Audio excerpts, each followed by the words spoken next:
Paulo, servo de Cristo, levantado para pregar aos gentios.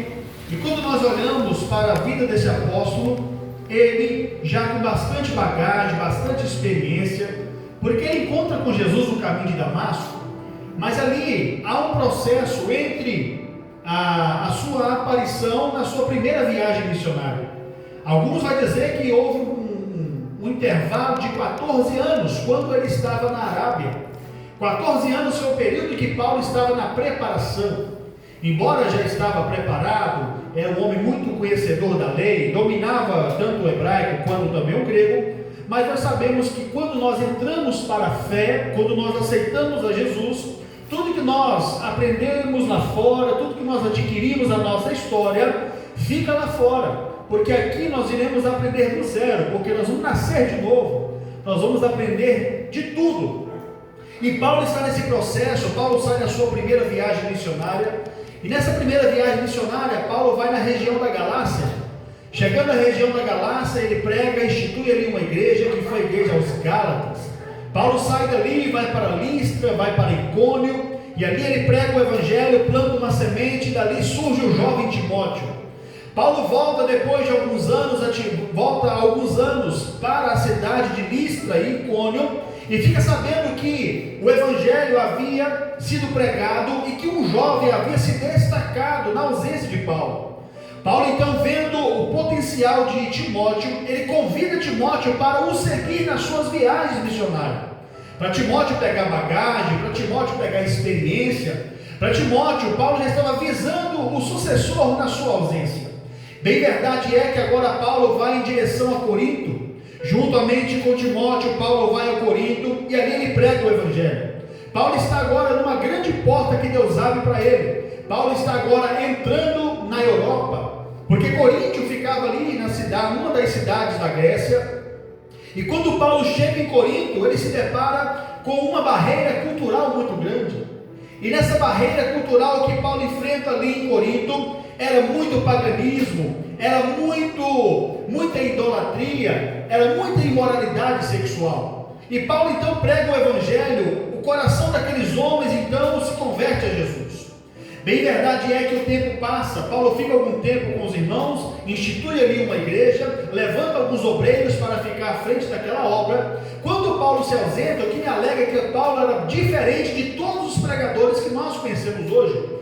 Um pregador itinerante hoje, ele não quer saber o pós-culto. O compromisso dele é de entregar uma mensagem e ir embora.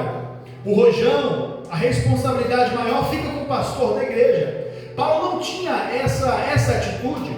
Paulo, se ele saísse de Corinto e viajasse para Tessalonicense, fosse para a Ásia Menor, a mente de Paulo não desligava de Corinto. Paulo poderia estar lá pregando no púlpito de Tessalônica, mas a mente de Paulo estava em Corinto.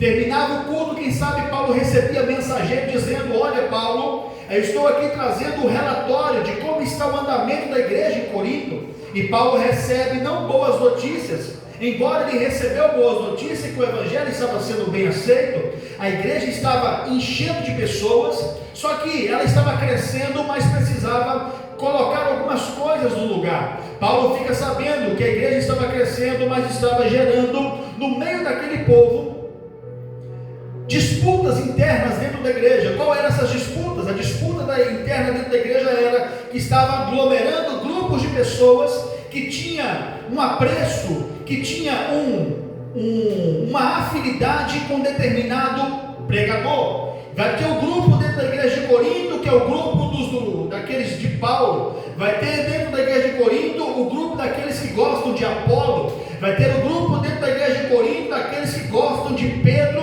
E tem o quarto grupo, que é o grupo daqueles que se intitulava o grupo dos de Jesus. Sabemos que o grupo dos de Jesus é o mais problemático, pastor, porque o grupo daqueles que são de Jesus é o grupo dos insubordinados. Eles não se submetem à autoridade espiritual e não ouvem a voz da sua liderança. O meu negócio é com Jesus, o meu negócio é com Deus. Paulo, ele fica movido com aquela situação e redige uma carta. Ele escreve então a primeira carta aos Coríntios, que foi essa carta escrita primeiro aos Coríntios para colocar em ordem algumas coisas que estavam saindo de ordem daquela igreja. E também havia muitas pessoas pregador estava pregando, estava levantando vários profetas ao mesmo tempo, e Paulo então percebe que era uma igreja que era dotada de todos os dons espirituais. Se você quisesse saber se na igreja de Corinto tinha dons espirituais, você olhava para a operação de maravilha, os frutos eram notórios naquela igreja. Se eventualmente alguém tinha um braço menor do que o outro, certamente aquela pessoa voltava à perfeição dos seus membros do corpo, porque ali havia dons de maravilha, porque Paulo vai falar de todos os dons exclusivamente na igreja de Corinto. E a Bíblia vai discorrendo, dizendo que Paulo então vai orientá-los acerca da Santa Ceia na primeira carta.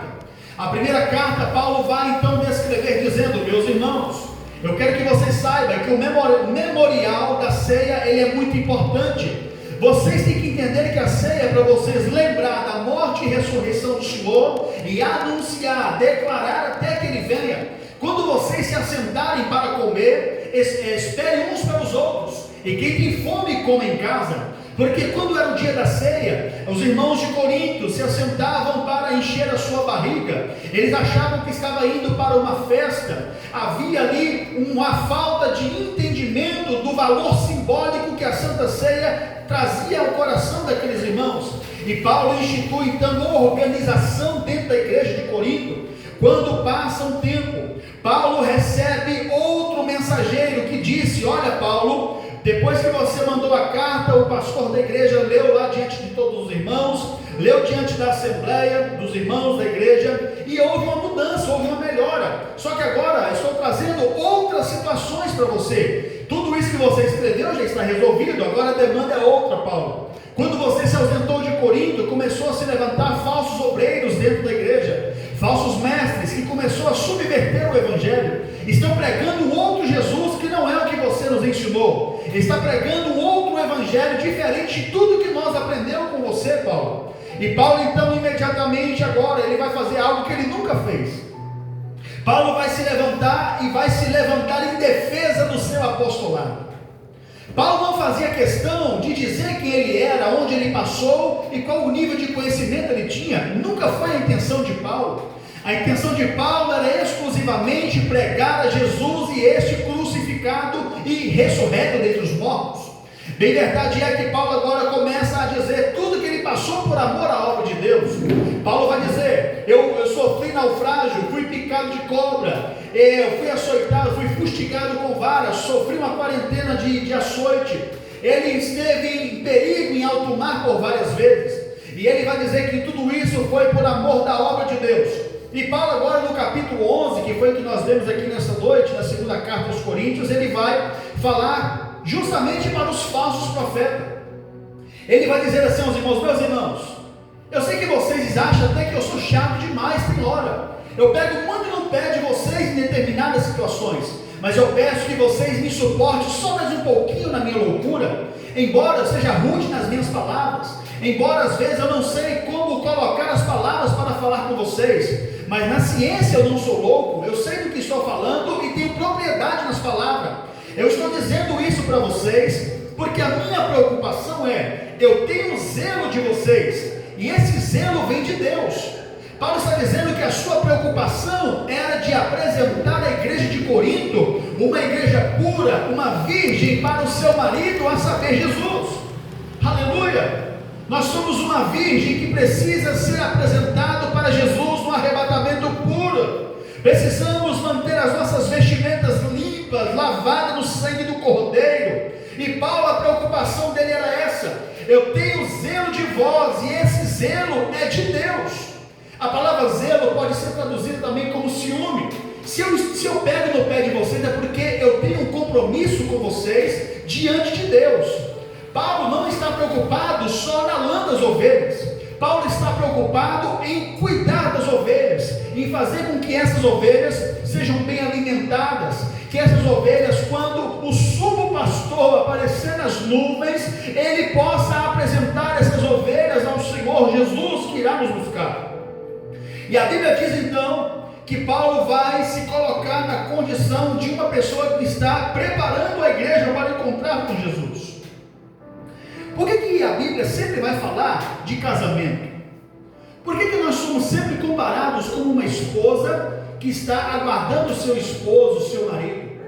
Até no livro de Cantares de Salomão, a Bíblia vai fazer a analogia, ali, embora sabemos que é uma declaração de amor de Salomão para uma jovem sulamita, mas bem verdade é que a tipologia bíblica do livro de Cantares de Salomão traz uma referência explícita entre Cristo e a igreja. Eu sou do meu amado e o meu amado é meu. Ali é Cristo e a igreja, claramente nós vemos isso. Só que a Bíblia sempre vai nos chamar de esposa de Cristo. Só que Paulo se coloca no intermediador da união. Paulo é aquele que é o facilitador do matrimônio entre Cristo e a igreja. Quando nós olhamos a Bíblia, nós vamos lá para o Antigo Testamento, nós olhamos que a cultura do Oriente Médio é uma cultura bem diferente da nossa. Hoje, se alguém tem interesse em uma moça, ele vai conversar com ela, aqui, estou falando no Ocidente, no nosso contexto atual. Ele conversa com ela, começa a conhecer a moça, e ali, se houver uma troca de sentimento, de afeto, esses dois eles vão caminhar para o namoro, noivado, e depois pede então o rapaz, o pai da moça, em casamento.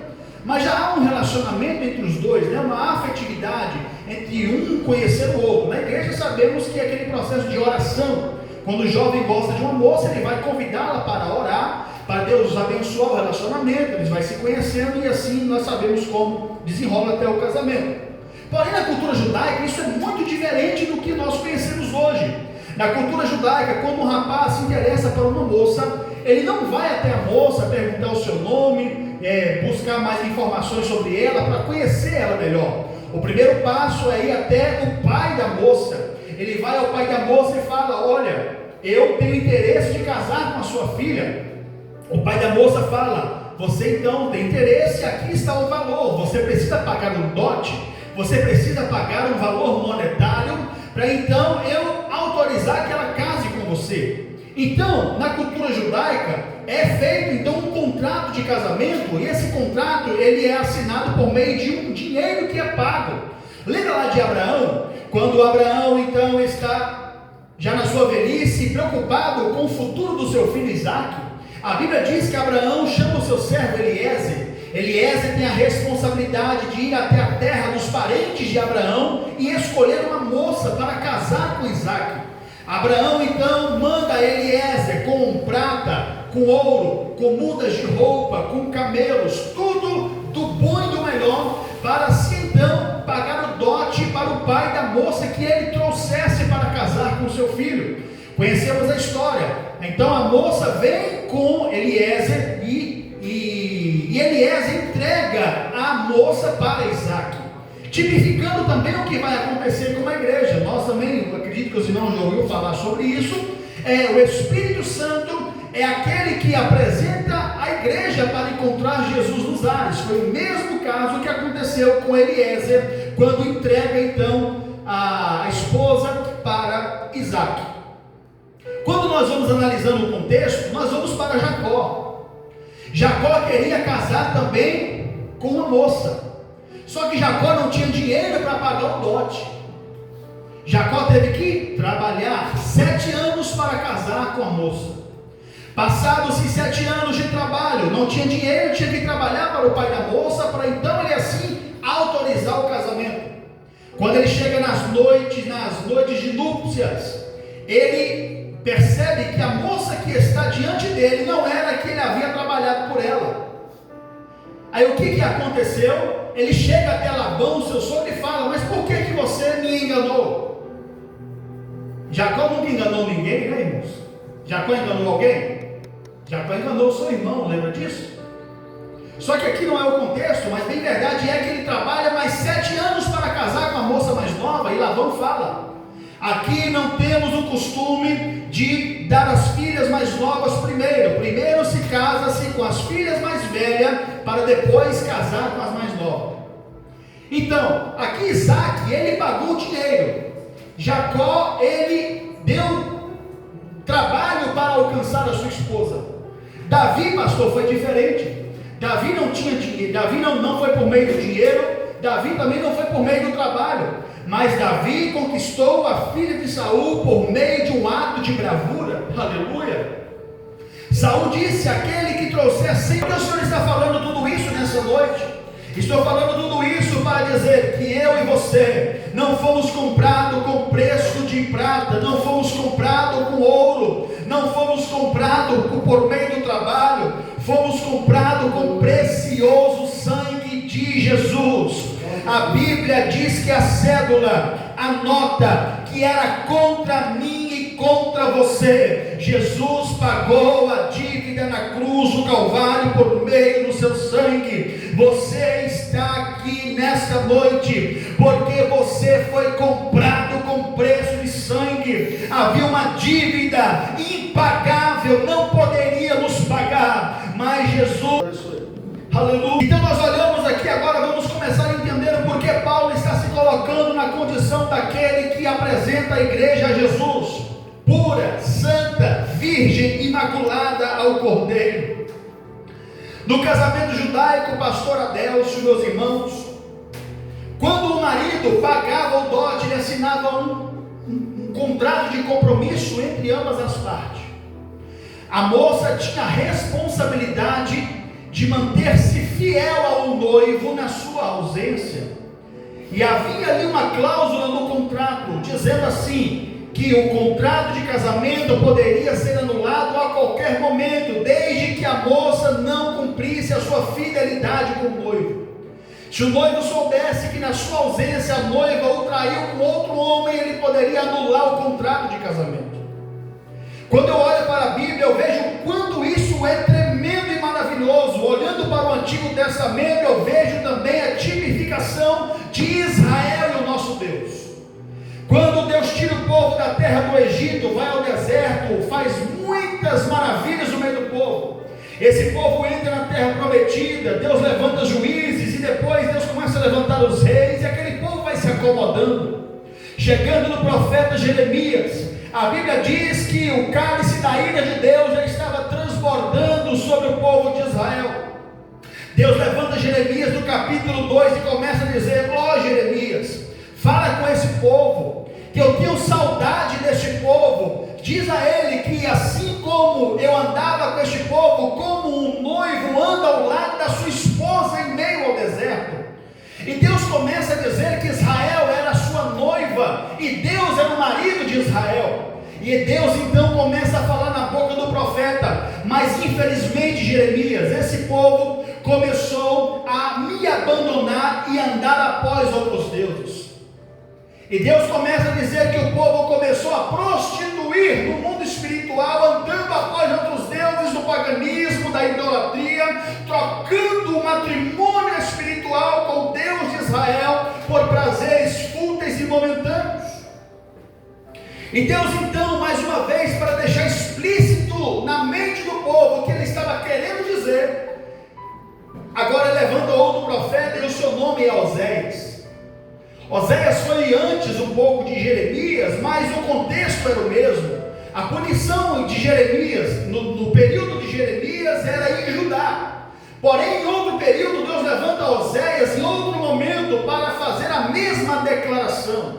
Mas a forma que Deus levanta Oséias é uma forma muito atípica, porque Deus vai dizer a Oséias: vai lá, casa-se com uma prostituta e gera filhos da prostituição com ela. Deus mandou Oséias ir em um prostíbulo, pegar uma prostituta e casar-se com ela, e levar ela para dentro da casa dele e gerar filhos com ela. Imagine se fosse hoje, né? Mas bem verdade é que Oséias não titubeou, não pensou duas vezes, obedeceu a Deus, foi lá e casou-se com essa mulher. Quando ele casou-se com essa mulher, ele pensou que estava tudo mil maravilhas. Quando aqui vou parafrasear, vou fazer aqui só uma aplicação. Imagino eu, Oséias, acordando pela manhã, olhando do lado da sua cama e não encontrando a sua esposa.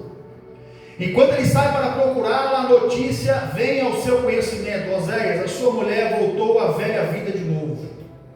Ela abandonou os filhos, abandonou você e voltou a viver a velha vida de novo. Está lá se deitando com outras pessoas de novo.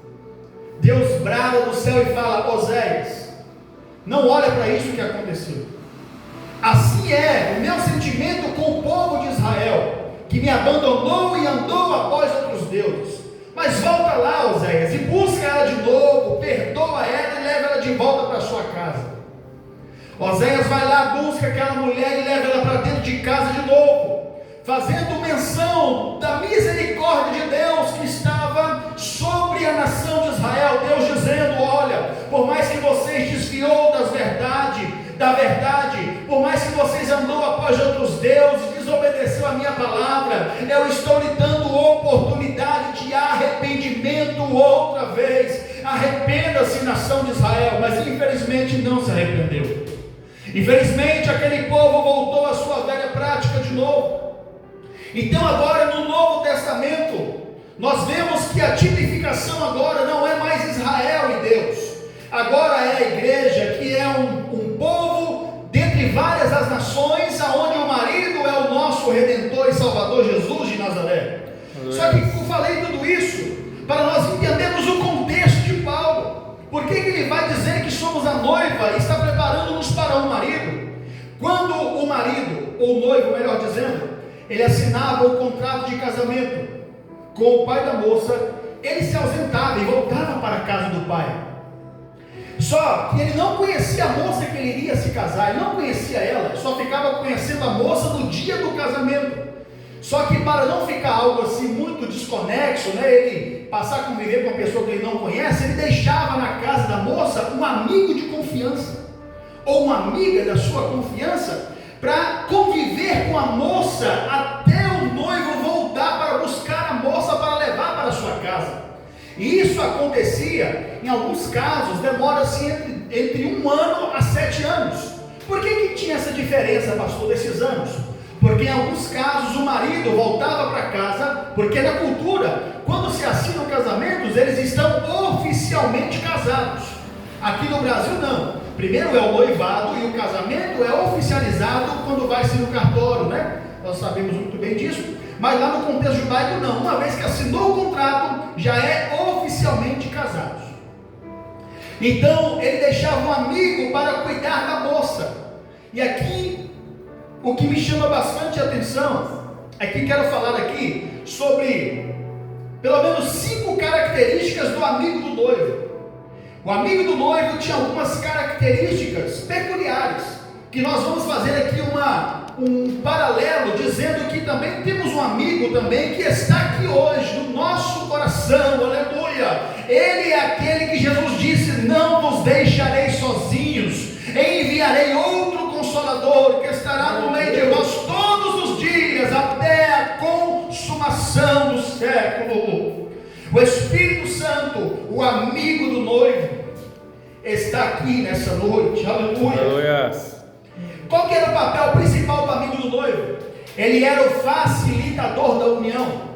O amigo do noivo tinha a responsabilidade de preparar a noiva para o casamento e garantir que tudo estivesse pronto para a cerimônia final. Isso se reflete no contexto bíblico em João Batista. Abra sua Bíblia, embora eu sempre gosto de pregar, quase que não é nenhuma pregação, mas é um ensino. Mas abra sua Bíblia em João 3, 29 e 30. João 3 é o Evangelho. 27. João respondeu e disse: o homem não pode receber coisa alguma se lhe não for dado do céu. Vós mesmos me sois testemunha de que eu disse: eu não sou Cristo. Aleluia. Ele não é o Cristo, ele não é o profeta, ele não é Elias. Ele é uma voz, que clama no deserto: eu não sou Cristo, mas sou enviado diante dele. Aqui entra o versículo 29. Aquele que tem a esposa é o esposo, mas o amigo do esposo, que lhe assiste e o ouve, alegra-se muito com a voz do esposo. Assim, pois, esse meu gozo já está cumprido. Quer dizer que João Batista está dizendo: vocês estão declarando aí que eu sou Cristo. Não, vamos parar com isso, eu não sou Cristo. Vocês estão dizendo aí que eu sou Elias. Eu não sou Elias.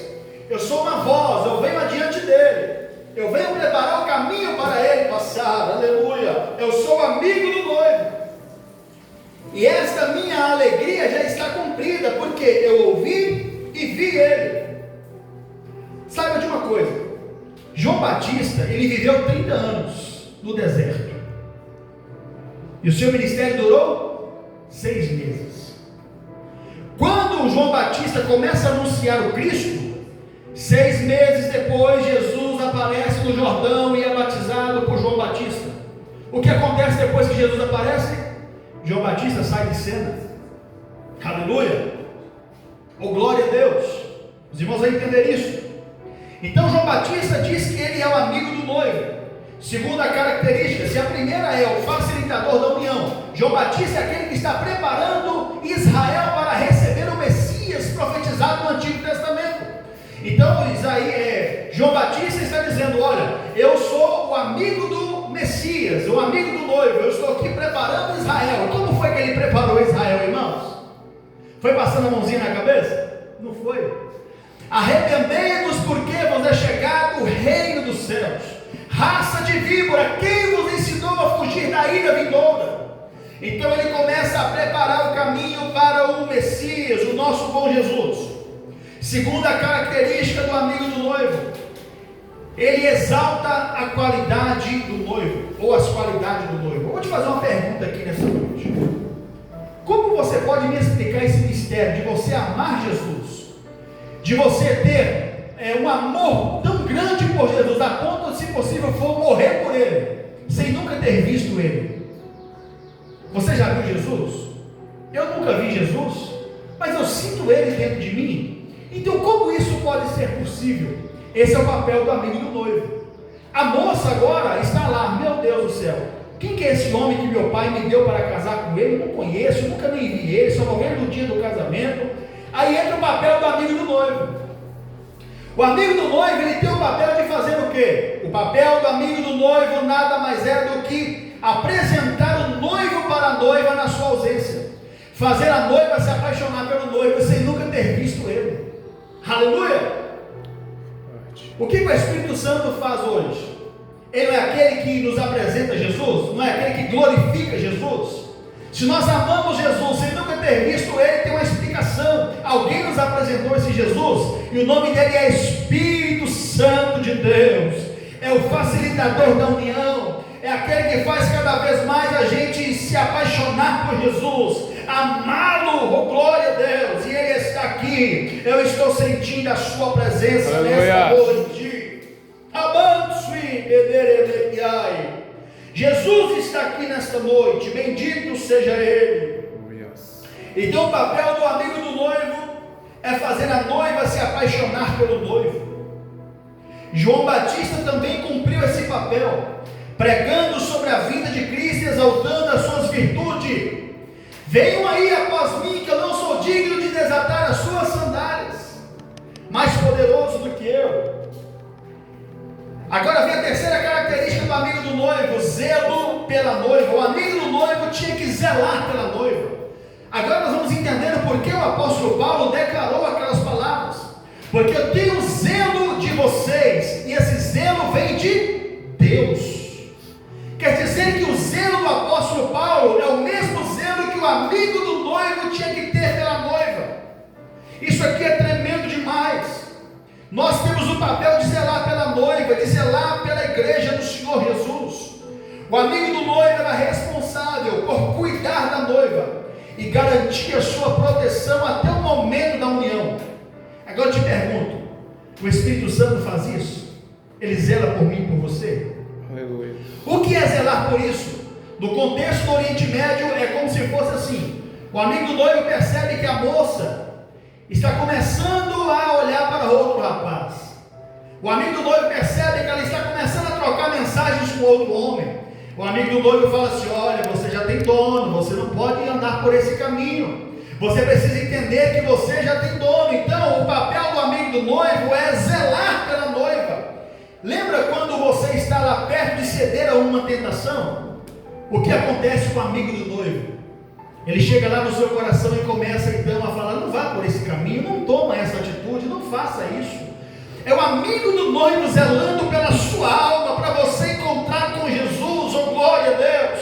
O Espírito Santo, ele veio convencer o homem do pecado, da justiça e do juízo de Deus. Ele é aquele que zela por nós, e a Bíblia diz: não entristeçais o Espírito Santo de Deus que habita em vós, porque ele tem ciúme, ele tem zelo de vocês. Aleluia.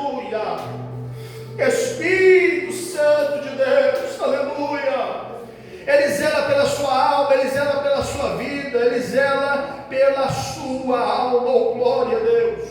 Espírito Santo.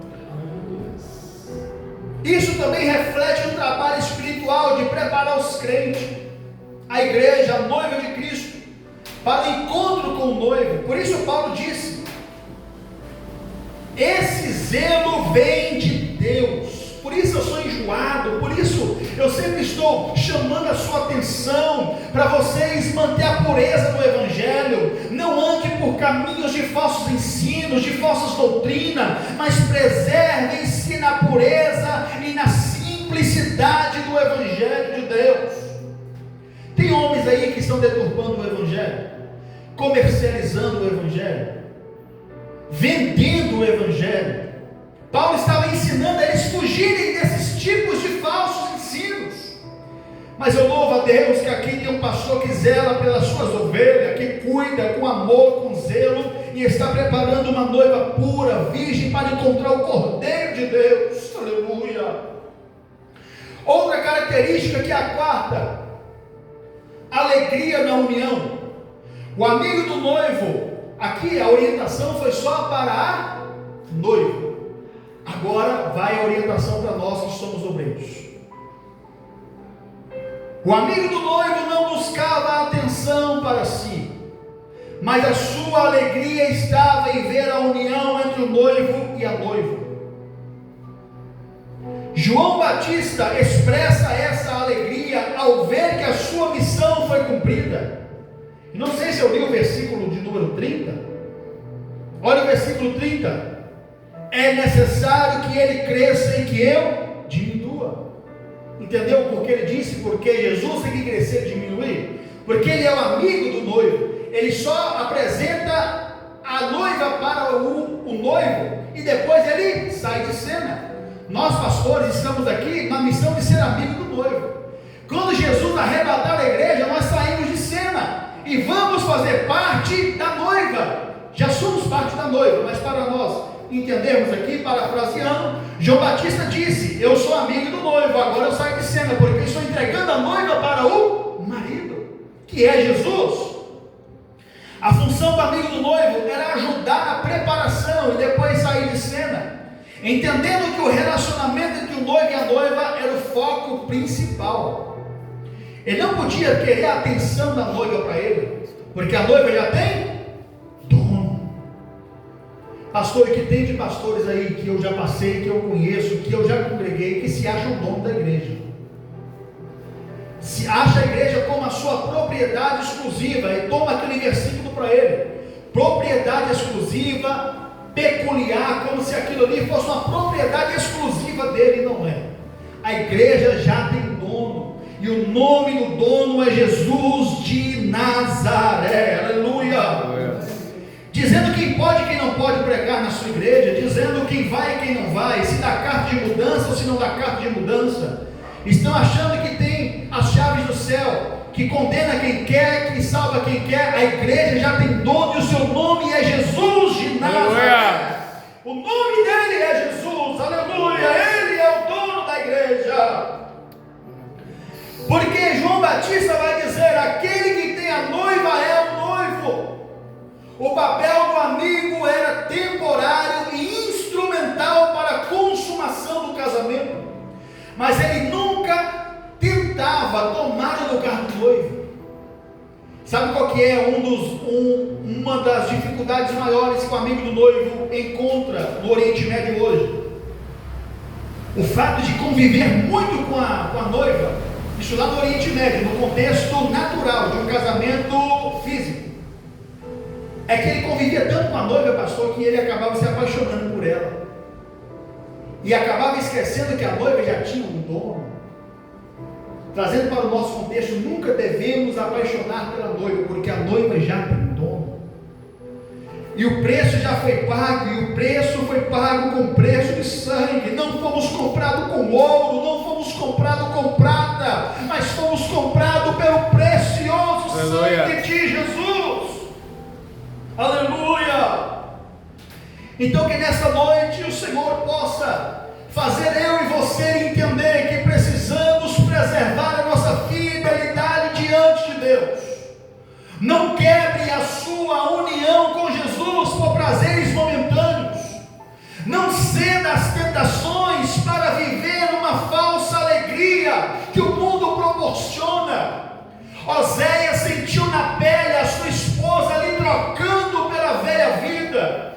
E isso trazendo para o contexto espiritual. Todas as vezes que nós cedemos a uma tentação, todas as vezes que nós cedemos a um desejo pecaminoso, nós estamos quebrando essa aliança firmada no Calvário. Deus, sabemos que a salvação não é pelas obras, mas o que Ele requer de nós, obediência quero, e não sacrifício. Simplesmente o que Ele requer de nós nessa noite é obediência, fidelidade ao Senhor. Aleluia, aleluia. A Bíblia diz pela vida, ou melhor dizendo, pelo próprio Deus em Amós: prepara-te, ó Israel, para encontrar o Senhor teu Deus. Nós somos a noiva. No livro de Apocalipse, capítulo 22, João, o apóstolo, vai dizer que ele via a noiva sendo preparada, ataviada, para encontrar o esposo, que é Jesus. Eu quero nessa noite, com a permissão do pastor, orar por você. Você que puder ficar sobre os seus pés, nós vamos orar. Não troque Jesus por nada, porque Salomão disse que nessa vida tudo é a vaidade. A beleza passa, o dinheiro passa, o poder passa, mas o que permanece para sempre é a palavra do Senhor. Soberano Deus e Altíssimo Pai, a tua palavra, Senhor Deus, ela foi lida, foi ministrada aos nossos corações, com temor e tremor na minha alma, meu Senhor Deus. Eu agradeço ao Senhor por esta oportunidade, o Senhor ter falado comigo, pelo Senhor ter falado com a sua igreja, pelo teu amor tão grande para conosco, meu Pai, de nos lembrar e reafirmar esta aliança que o Senhor fez com nós no Calvário. Senhor, meu Pai, não podemos fazer como Israel, que cedeu às tentações, que decidiu andar após outros deuses, se prostituindo com outras divindades que não existem. E hoje, meu Pai, não é diferente. Possa nos fortalecer nessa noite, que possamos dar ouvido ao amigo Espírito Santo, que está no nosso coração, nos preparando, nos moldando, nos limpando, para encontrar o Senhor nos ares, meu Pai. Muito em breve nós iremos subir para o céu.